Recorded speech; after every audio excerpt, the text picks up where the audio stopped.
Saturday, October 4, 2025. I'm back here at Carter's Country. Carter's Country. There you go.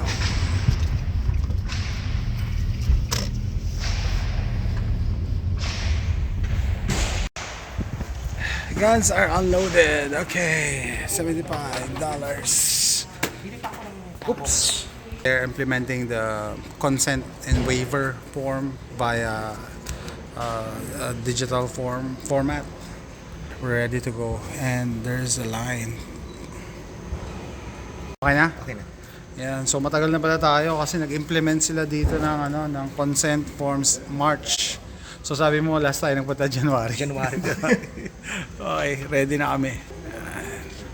The pistol range.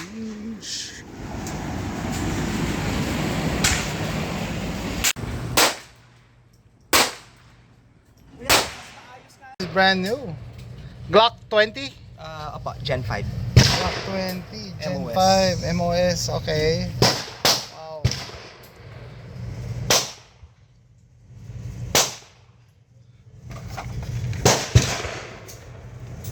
I'm gonna shoot you.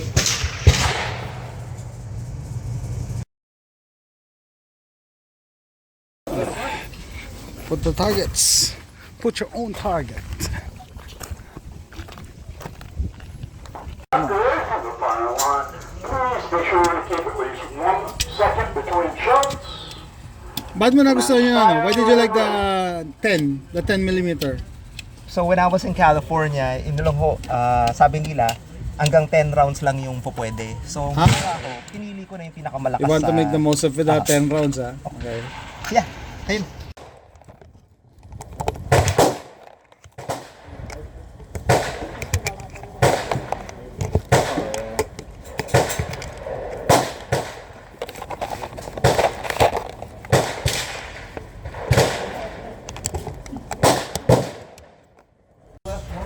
It's running. Okay. Glock 20? Glock 20, Gen 5. Lower left side. There's one just to the left of that.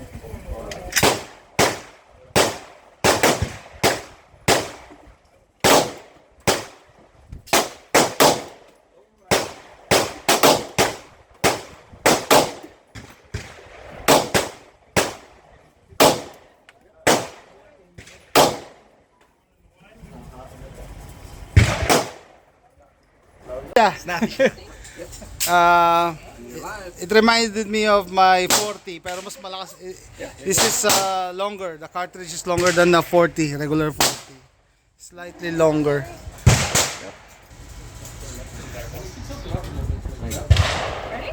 Okay.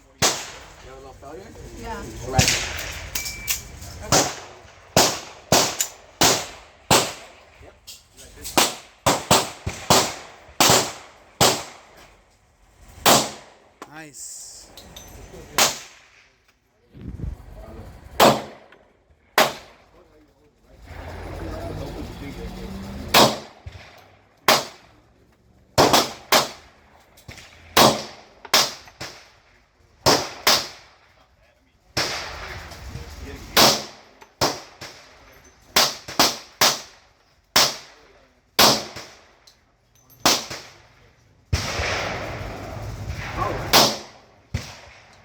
$10mm in the house. Nice. Here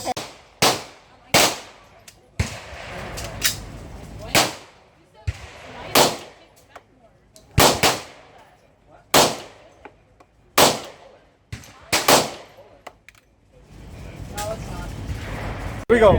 Second time out. Use it all. The Glock 10 mil.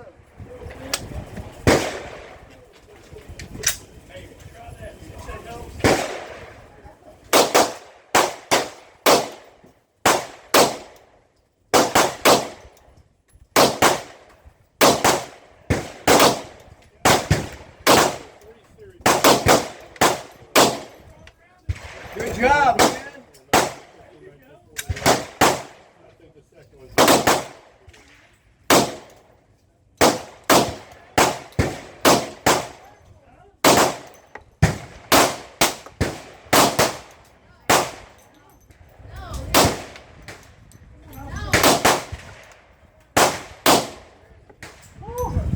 Good job.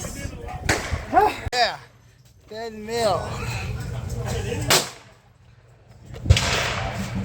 Isa pa. Okay, let's compare seller and below to federal. So this is supposed to be producing lesser recoil than this. Let's compare seller and below compared to federal. Let's do federal first. Federal 5 rounds.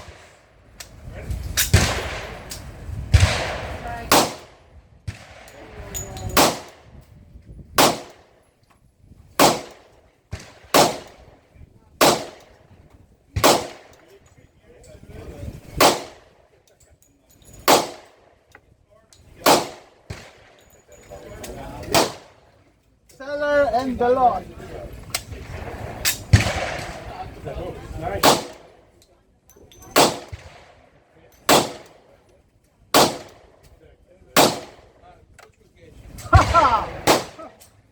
Mas maganda. It's better. This is the lighter recoil and all my shots are inside the hole.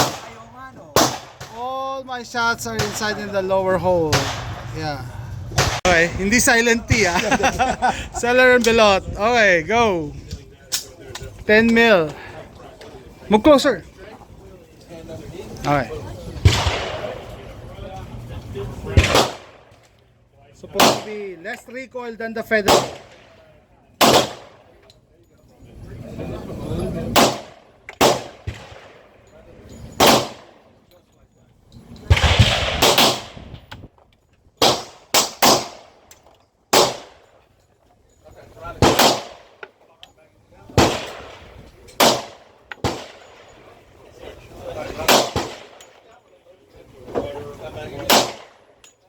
Nice. Ano, mas maano nga no? Mas accurate ako sa kanya kasi less yung recoil niya. I know, ako din eh. Lahat pumasok eh. Oh.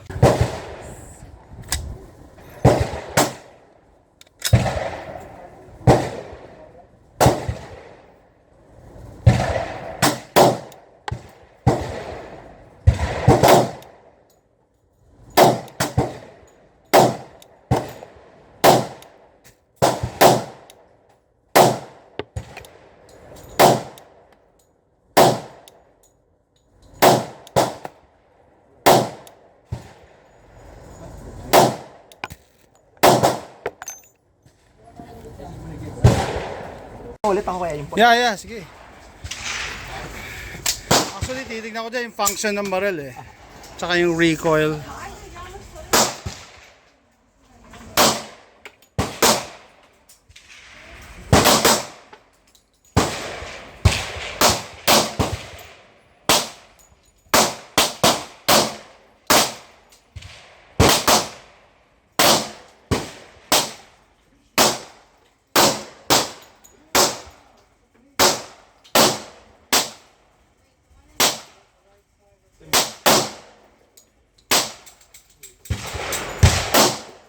Done. Let's test the 10 mil from Aguila FMJ.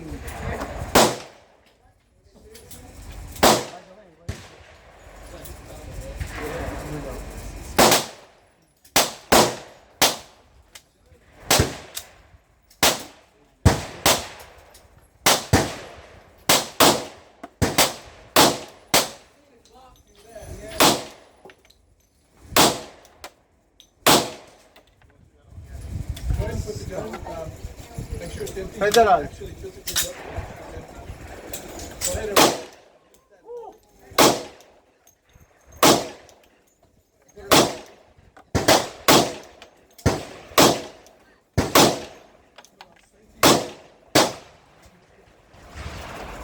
Pinakamalakas talaga yung federal among the three. So, in terms of recoil, worst, second, and the best. Ayos ah. Ano yung federal. Ito yung Aguila. Sa mo nila yung saan mo binili yung Agila? Ay, yung Federal. Federal Dito? Tapos yung dalawa sa Academy sa Pasadena. Ah, Pero ako favorite ko rin yung Cellier. oh, Seller Millet. Naka-accurate ako dyan. Oh, Agila. Agila, 5 rounds. Last 5 rounds.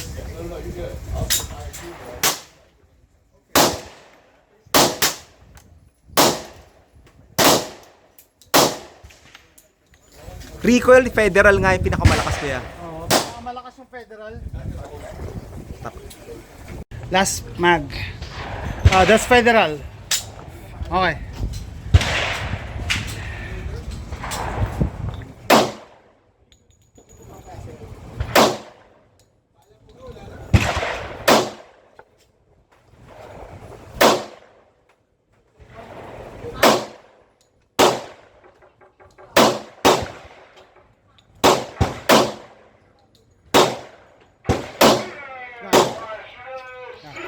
Nice. Lower left. Inside the circle. Guys, final thoughts ng Glock 40. Brand new. Out of the box. I was really surprised and good surprise kasi parehas yung trigger feel, parehas yung very predictable yung reset. Pagka gumagamit ka ng Glock, alam mo, oh, Glock to. So, kahit malakas siya, 10mm, hindi naman siya ganun kalakas. Parang 40 cal lang, lalo na depende sa ammo na gagamitin mo. So, yung Federal, pinakamalakas na recoil as compared dito sa 3, no? Pangalawa yung Agila. Sabi ng mga Amerikano, Agila daw. Ito naman yung pinakamahina recoil, Seller and Belot. Ito yung pinakamahina. And mas nag-enjoy ako dito, mas naging accurate ako dito. Ikaw ba? Accurate din ako dyan. Accurate ka sa Seller and Belot. Pero sabi ko kung magki-carry ka sa bear country, ito siguro dadalhin ko. Wala akong pakialam sa recoil. Basta gusto ko malakas, no? So, in terms of performance, power, andito na Glock 20. Yung looks lang. Yung looks lang. Pinag-uusapan namin kasi pangit ng Glock eh. Pangit talaga yung tsura eh. No? Pero yun nga, masarap na yung putok. Considering na 10mm to. 10mm, hindi to basta-bastang round. Sabi ko sin sa kanya, no? Pag ikaw pumutok ka ng malalakas na rounds, mapapangiti ka. After every shot, guaranteed yan, mapapangiti ka. No? Walang boring na time pag pumuputok ka ng malakas na round. So, I think this is my first time shooting 10mm. Ikaw, sanay ka na, di ba? Oo, yan. Almost 12 years kong pinuputok yan. Ako, first time ko, nag-enjoy naman ako. Sabi ko, parang malapit siya sa 40. Yeah. Hindi actually 45 eh. Mas malapit siya sa 40. Mas snappy. Yeah, mas snappy siya. Pero you feel that you're shooting a man's gun. No, hindi basta-basta. 10mm, 180 grains yan, guys. Yung 9mm, 115 grains. Konti na lang diferensya na, dalawang 9mm na ang equivalent na tatama sa target. Anyway, tatapusin ko na yung from Carter's Country, Spring, Texas. Ayan. See you next time. Bye. Okay, guys. Time for lunch. Bye.